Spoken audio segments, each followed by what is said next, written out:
இந்த வீடியோவில் வந்து நம்ம எதை பற்றி பகிர்ந்துக்கலாம் அப்படின்னா, துணை எழுத்து எஸ் ராமகிருஷ்ணன் அவர்கள் வந்து எழுதியது. இதில் வந்து வெறும் கோபம் அப்படின்னு சொல்லிட்டு அந்த கோபத்தை பற்றி வந்து ஒரு பகுதியை வந்து சொல்லியிருக்காங்க. நம்ம அதை பற்றி தான் இந்த வீடியோவில் வந்து ஷேர் பண்ணிக்கலாம் அப்படின்னு. இந்த புத்தகத்தில் இதுவரையும் ஒரு 15 வீடியோக்கு மேலே போட்டோம். இதுதான் இந்த புத்தகத்தோட லாஸ்ட் வீடியோ. இதில் மொத்தம் ஒரு 50 சாப்டர் இருந்துச்சு. அதில் வந்து எதெல்லாம் நம்ம கவர் பண்ணுமோ ஒரு 20 சாப்டர் கிட்ட நம்ம கவர் பண்ணிட்டோம். இது வெறும் கோபம் அப்படின்ற அந்த கோபத்தை பற்றி உள்ளது தான் இந்த இது. எஸ்ரா அவர்கள் வந்து அவரோட அனுபவத்தை வந்து இதில் சொல்லியிருப்பாங்க. அவர் பார்த்த 2 காட்சிகளில். அதுக்கு முன்னாடி வந்து கோபத்தை பற்றி என்ன சொல்லியிருப்பார் அப்படின்னா, நம்ம கோபம் வந்து எப்படி இருக்கணும்னா, நம்ம கோபத்துக்கு வந்து எஜமானாக இருக்கணும்.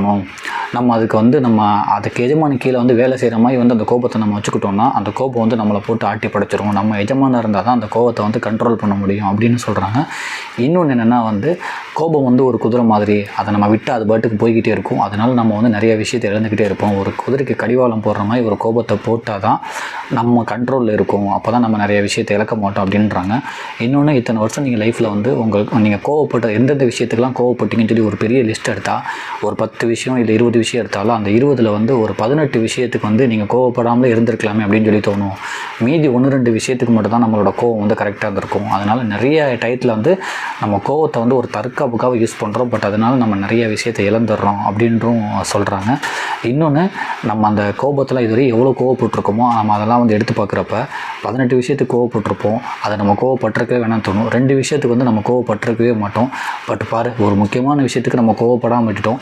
சின்ன சின்ன விஷயத்துக்கெல்லாம் நம்ம கோவப்பட்டிருக்கோமே அப்படின்றதும் நமக்கே தெரியும். அதனால் கோபன்றது வந்து சில பேர் வந்து தற்காப்புக்காக பண்ணுவாங்க. சில இது வந்து கிடைக்கலன்னா கோவப்படுவாங்க. சில பேர் வந்து தன்னை வந்து அவமானப்படுத்திடுவாங்களோன்னு சொல்லிட்டு கோவப்படுவாங்க. பட் இது எல்லாமே ஒரு லிமிட்டுக்கு தான். அதுக்கு மேலே போயிடுச்சுன்னா அது நம்மளே வந்து கண்ட்ரோல் இல்லாமல் போயிடுவோம். நம்ம நிறையா விஷயத்தை வந்து இழந்துருவோம் அப்படின்னு சொல்கிறாங்க. சில பேர் தற்காப்புக்காக சில பேரும் கோவப்படுறாங்க அப்படின்றதுக்காக வந்து 1-2 விஷயத்தை வந்து எஸ்ரா அவர்கள் அவரோட அனுபவத்தில் வந்து சொல்கிறாங்க. அவர் என்ன பண்ணியிருக்காருன்னா, வழக்கமாக வந்து அந்த பழக்கடைக்கு வந்து போயிருக்காரு. பழக்கடையில் போயிட்டு ஆப்பிள் எவ்வளோன்னு கேட்டிருக்காங்க. அவர் ஒரு ரேட்டை சொல்லியிருக்காரு. உடனே வந்து ரொம்ப அதிகம்ப்பா அப்படின்னு சொல்லிட்டு திராட்சை எவ்வளோன்னு சொல்லி கேட்டவுடனே வந்து, இப்போ நீலாம் வந்து கண்டிப்பாக வாங்கவே மாட்டேன், எதுக்குப்பா எல்லாத்துக்கும் ரேட்டு கேட்டுட்ருக்க, ஆட்டோக்காரன்ட்டனா 50 ரூபா 100 ரூபா கேட்டால் கொடுத்துட்டு போயிடுவா ஆட்டோவில் போகிறப்ப, நீ தான் என்கிட்ட வாங்கவே மாட்டேன்னு சொன்னோன்னே எஸ்ரா வந்து எதுவுமே சொல்லாமல், சரிங்க அடுத்து அந்த தக்காளி என்ன விலங்க அப்படின்னு சொல்லி ஒன்று கேட்டுட்டோன்னே கடுப்பாயிட்டார் அவர். இப்போ நீ தான் வாங்கவே மாட்டேன், எதுக்குப்பா ஒரு இதாக கேட்டுக்கிட்டு இருக்கேன்னு சொல்லி கத்த ஆரம்பிச்சிட்டாரான். உடனே வந்து எஸ்ரா அவர்கள் வந்து வீட்டுக்கு வந்துட்டாரான். நம்ம எப்போவுமே என்ன பண்ணுறோன்னா, தெரிஞ்சவங்க வந்து கோவப்பட்டு நம்மளுக்கு திட்டுறது விட, தெரியாதவங்க வந்து யாராச்சும் ஒருத்தவங்க வந்து நம்மளை கோவப்பட்டு திட்டா நம்ம வந்து மனசுக்குள்ளே வச்சுக்கிட்டே இருக்கோம். அதை வந்து நம்மளால் எப்படி சொல்கிறது, அதை வந்து நம்மளால் மறக்கவே முடியல. இப்போ இந்த பழக்கடைக்காரன் வந்து கோவப்படுறது வந்து சம்மந்தமே இல்லாமல் கோவப்படுறாரு, அது எனக்கு மைண்டில் ஓடிக்கிட்டே இருந்துச்சு. இந்த மாதிரி என் லைஃப்பில் வந்து ஒரு 2 விஷயத்தை பார்த்துருக்கேன். கோபத்தினால வந்து நிறைய விஷயத்தை இழந்தவங்க அப்படின்னு சொல்லிட்டு ஒரு 2 விஷயம் சொல்கிறாரு. ஒன்று, கோபம் மனித குணம் மட்டுமல்ல, அது தெய்வங்களுக்கும் ஏற்படுகிறது. கடவுளின் கோபம்தான் 3வது கண்ணை திறக்க செய்கிறது. மன்மதனை எரிக்கிறது. ரிஷிகளும் கோபக்காரர்கள் தான். ஏன் தேவதூதரான இயேசுநாதரே தேவாலயம் கல்வர்களின் கூடாரமாகிவிட்டது, அதை இடித்து கட்டுவேன் என்று கோபப்பட்டிருக்கிறாரே. கோபம் ஒரு காட்டுக்குதிரை போன்றது. அப்படியே விட்டுவிட்டால் கைவசப்படுத்த முடியாது. கடிவாளம் கட்டிவிட்டால் மட்டுமே நான் நினைத்ததை சாதிக்க முடியும். ஆனால் கோபத்தை பழக்குவது அவ்வளவு எளிதல்ல. எங்கள் ஊரின் கடைத்தெருவில் ஒவ்வொரு வெள்ளிக்கிழமையும் காலையிலிருந்து மாலை வரை பிச்சைக்காரர்கள் தொடர்ந்து பிச்சை கேட்டு வந்துவிடி இருப்பார்கள். அன்று தர்மம் செய்யும் நாள். இதற்காகவே கடைக்காரர்கள் சில்லறையாக மாற்றி 5-10 பைசாக்களை குவித்து வைத்திருப்பார்கள். பிச்சைக்காரர்கள் வந்து நின்றதும் எடுத்து போட்டு விடுவார்கள். ஒரு இரும்பு கடை வைத்திருப்போரின் கடைக்கு சப்பை என்ற ஒரு பிச்சைக்காரன் போனபோது அவர் கடைக்குள் உட்கார்ந்து சாப்பிட்டு கொண்டிருந்தார். எஸ்ரா அவர்கள் வந்து அவரோட வாழ்க்கையிலையுமே வந்து சொல்கிறாரு, நான் வந்து 2 விஷயத்தை பார்த்துருக்கேன். அதாவது இந்த மாதிரி கோவப்பட்டவங்க அப்படின்னு சொல்லிட்டு வந்து ஒரு 2 விஷயத்தை மட்டும் சொல்கிறாங்க. அது என்னென்னா, ஒருத்தர் வந்து அந்த இரும்பு கடை வந்து வச்சுருப்பாராம். அந்த டயத்தில் வந்து எல்லாமே பிச்சைக்காரங்களாம் வந்து வெள்ளிக்கிழமையான வந்து பிச்சை எடுப்பாங்களாம். அந்த இரும்பு கடைக்காரர் வந்து சில்லறையெல்லாம் மாற்றி வச்சுருப்பாங்களாம் எல்லாமே. ஒரு இரும்பு கடைக்காரர் வந்து உள்ளே உட்காந்து வெள்ளிக்கிழமை சாப்பிட்டுட்டு இருந்திருக்காரு.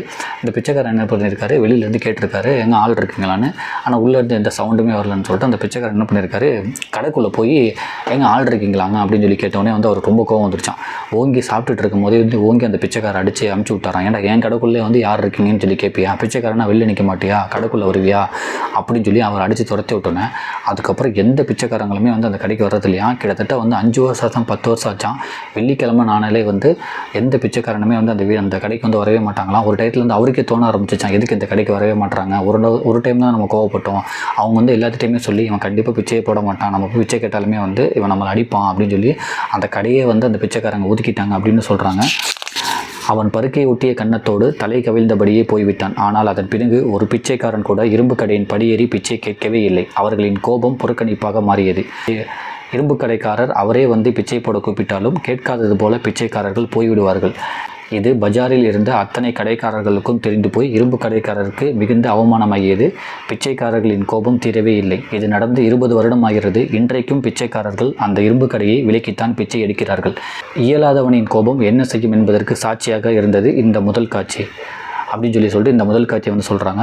இன்னொரு காட்சி, சென்னையில் ஒரு நண்பனின் அறையில் தங்கியிருந்தேன். அதே அறையில் சினிமாவில் வாய்ப்பு தேடி அலைந்து கொண்டிருந்த மதி என்ற நண்பர் இருந்தார்னு சொல்லிட்டு இவரோட தங்கியிருந்த ஒரு நண்பர் வந்து மதின்னு இருக்கார். அவர் வந்து சினிமாக்காக வாய்ப்பு தேடிறதுக்காக வந்து 2 பேர் ரூமில் வந்திருக்காங்க. ரூம் வந்து ஹாஸ்பிட்டல் சைடு செம்ம வெயில் அடிக்குமா, அது உள்ளே வந்து 2 பேர் கஷ்டப்பட்டுக்கிட்டு ட்ரை பண்ணிகிட்டு இருந்திருக்காங்க அவங்களோட ஃபீல்டில். டக்குன்னு பார்த்தா அந்த மதியன்றவர் வந்து வீட்டில் வந்து நான் வந்து ஜெயிச்சுட்டு தான் வருவேன் அப்படின்னு சொல்லி வந்திருக்காரு. 2 வருஷம் ஆச்சு. திடீர்னு ஒரு நாள் வந்து அவங்க அப்பா வந்திருக்காரு. அவங்க அப்பா வந்து எவ்வளவோ வந்து அவர்கிட்ட பேசிகிட்டு இருக்காரு. அவங்க அப்பா பேச பேச வந்து இவர் கோவம் வந்துக்கிட்டே இருந்திருக்கு. நீ கிளம்புப்பா, நீ எதுக்குப்பா இங்கே வந்த, யாரை கேட்டு வந்த அப்படின்னு சொல்லிட்டு ஒரு டயத்துக்கு மேலே அந்த மதியன்றவர் வந்து சொல்லிக்கிட்டே இருந்தாலும் அவங்க அப்பா என்ன பண்ணியிருக்காரு, இவன் சொன்னால் கேட்க மாட்டான்ப்பா, நான் ஓன்ட்ட சொல்கிறேன்ப்பான்னு சொல்லிட்டு அந்த எஸ்ரா அவர்கள்ட்டையும் வந்து சொல்ல ஆரம்பிச்சிருக்காங்க. ஏன்ப்பா இவன் இப்படி வந்து கஷ்டப்படுறான் அப்படி இப்படின்னு. உடனே அவருக்கு மதியன்றவருக்கு வந்து ரொம்ப கோவம் வந்துட்டு, ஏன்ப்பா நீ சொன்னால் போவே மாட்டியா, ஃபஸ்ட்டு கிளம்புப்பா இங்கேருந்து, எதா இருந்தாலும் ஊரில் வந்து பேசிக்கலாம், நீ கிளம்புன்னு சொல்கிறாரு. அவர் கிளம்பாமல் என்ன பண்ணுறாரு, ரொம்ப அழுதுட்டு ஒரு 200 ரூபா எடுத்து கொடுக்குறாரு. அதையும் தட்டி விட்டுட்டு நீ கிளம்புறியா இல்லை நான் இந்த விட்டு ஒரு 200 ரூபா எடுத்து கையில் கொடுக்குறாரு. இந்தாப்பா செலவுக்கு வச்சுக்கோன்னு, அதை வாங்காமல் வந்து நீ கிளம்புப்பா அப்படின்னு சொல்லிட்டு அவரை தள்ளி விட்டுட்டு போயிடுறாரு. அப்புறம் எஸ்ரா அவர்களை வந்து அவங்க அப்பா பார்த்துட்டு, இந்தாப்பா இந்த 200 ரூபா நீயாச்சும் கொடுப்பா, ரொம்ப கஷ்டப்பட்டுக்கிட்டு இருக்கான் அப்படின்னு சொன்னோன்னே அவங்க அப்பாட்ட வந்து எஸ்ரா அவர்களுக்கு வந்து என்ன சொல்கிறதுனே தெரியல. அவங்க அப்பா கிளம்பினோடனே அவர் ஃப்ரெண்டு மதி வந்திருக்காரு. இந்த மாதிரி உங்கள் அப்பா ரொம்ப கஷ்டப்பட்டுறா, நீ ரொம்ப கஷ்டப்படுறன்னு சொல்லிட்டு ஒரு 200 ரூபா கொடுத்தாட்றா அப்படின்னோடனே, எதுக்குடா நீ அவர்கிட்டலாம் வாங்கினேன், எதுக்குடா நீ அவர்கிட்டலாம் வாங்கினா, நான் அவனை வாங்க சொன்னால் எதுக்குடா இதெல்லாம் தேவையெல்லாம் வாங்குற, இனிமேல் நான் அவங்க கூட பேச மாட்டேன்னு சொல்லிட்டு எஸ்ரா அவர்களுக்கும் ரொம்ப சண்டை ஆகிடுச்சான். ரொம்ப 2 பேர் சண்டை போட்டு கட்டாங்களாம். அப்புறம் தான் வந்து லாஸ்ட்டாக சொல்கிறான், நீ எது நினச்சிக்காதா, நான் வந்து உன்னை திட்டேன்னு, நான் வந்து வீட்டில் வந்து ஒரு வைராக்கியத்தோடு வந்திருக்கேன். இப்போ நான் இந்த 200 ரூபா வாங்கிட்டா நான் தோற்று போயிட்டேன்னு நினச்சிருவாங்க. நான் ஜெயிக்கணும்னு நினச்சி வந்திருக்கேன்டா, இந்த 200 ரூபா நான் வாங்கிட்டேன்னா ரொம்ப நான் கஷ்டப்பட்டுக்கிட்டு இருக்கேன்னு நினச்சிருவாரு. அப்புறம் என்னால் ஜெயிக்கவே முடியாது. நீ எதுக்கிட்ட அந்த 200 ரூபா வாங்கினேன், நான் ஜெயிச்சுட்டு தானே அங்கே போவேன். அந்த 200 ரூபாய் நீ அவர்கிட்ட கொடுத்து விட்ருக்கலாம்ல, அந்த 200 ரூபா வாங்கிட்டா எனக்கு எவ்வளோ அவமானம் தெரியுமாடா, ஏன்டா நீ புரிஞ்சுக்க மாட்டேன்னு சொல்லி இந்த மாதிரி ஒரு கோவத்துக்கு பின்னாடி வந்து அதுக்கு பின்னாடி இந்த மாதிரி ஒரு காரணம் இருக்குது அப்படின்னு சொல்லி இந்த 2 கோவத்தை பற்றி சொல்கிறாங்க.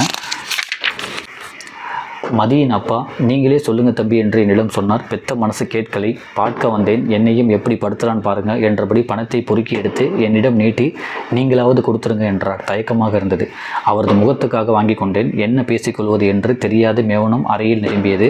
அவர் தன் பையை எடுத்துக்கொண்டு புறப்பட்டு போனார். அறையில் மதி திரும்பிய போது அவனது கையில் பணத்தை கொடுத்தேன். அவன் கோபம் தணியாமல், நீ எதுக்காக வாங்கின, போ, என்ன செய்வியோ தெரியாது, அவர்கிட்ட அந்த ரூபாயை கொடுத்துட்டு வா, இல்லை ரூமில் நீ இருக்க முடியாது பார்த்துக்கோ, இல்லைனா நானும் இந்த ரூம் விட்டு கிளம்புறேன் என்று கத்தினான். நானும் கோபப்பட்டு ஏதோ பேச இருவருக்கும் வாக்குவாதமாகியது. ஒரு நிலையில் மதி உடைந்து போய், டேய் உனக்கு தெரியாதுடா, இன்றைக்கி இந்த 200 ரூபா வாங்கிட்டேன்னா தோற்று போயிட்டேன்னு நானே ஒப்புக்கிட்ட மாதிரி ஆகிடும்டா. பெருசாக ஜெயிச்சு காட்டுறேன்னு வீட்டில் சவால் விட்டுட்டு வந்திருக்கேன். 2 வருஷம் வீட்டு பக்கமே போகலை, ஜெயிச்சுட்டு தான் போகணும்னு இருக்கேன். இது வெறும் கனவு தான், ஆனால் அதை மட்டும்தான் நம்பி இருக்கேன். அவர் இன்றைக்கி ஒரு நாள் அழுதா பரவாயில்ல, நான் 2 வருஷமாக சத்தம் இல்லாமல் அழுதுட்டு தாண்டா இருக்கேன். கண்ணீர் விட்டால் யாரும் கரைஞ்சு போயிட மாட்டாங்க, போடா போ, பணத்தை திருப்பி கொடுத்துரு என்றான். எனக்கு என்ன செய்வது என்று தெரியாத நிலை உண்டானது. ஆனால் அப்போது புரிந்தது, இயலாமைதான் கோபத்தின் விதை. அன்றாடம் சிறியதும் பெரியதுமாக எத்தனையோ கோபங்கள் சிற்றலைகளைப் போல வீசி கரைந்து போய் கொண்டேதான் இருக்கின்றன. என்றாலும் கோபம் என்ற பாலத்தை கடந்து செல்லாதவர்கள் எவரும் இருக்கிறார்களா என்று தீர்மானமாக சொல்ல முடியவில்லைன்னு சொல்லிட்டு எல்லாமே வந்து கோபத்தை வந்து கடந்து தான் போயிட்டுருக்காங்க. ஆனால் நமக்கு வந்து நம்ம கோபத்தை வந்து கண்ட்ரோல் பண்ண தெரிஞ்சாதான் நம்மளால் வந்து நினச்சதை சாதிக்க முடியும். நம்ம சும்மா வந்து நம்மளை வந்து தற்காப்புக்காக வந்து நம்ம நிறைய விஷயத்துக்கு கோவப்படுறோம். பட் அதுக்கு பின்னாடி உள்ள இழப்புகளுமே நிறையா இருக்குது அப்படின்றத இந்த பகுதியில் சொல்கிறாங்க. ஸோ நீங்கள் இந்த புத்தகத்தில் உள்ளதை வந்து டைம் கிடச்சா தாராளமாக படிங்க. துணை எழுத்து எஸ். ராமகிருஷ்ணன் அவர்கள் எழுதியது. நன்றி.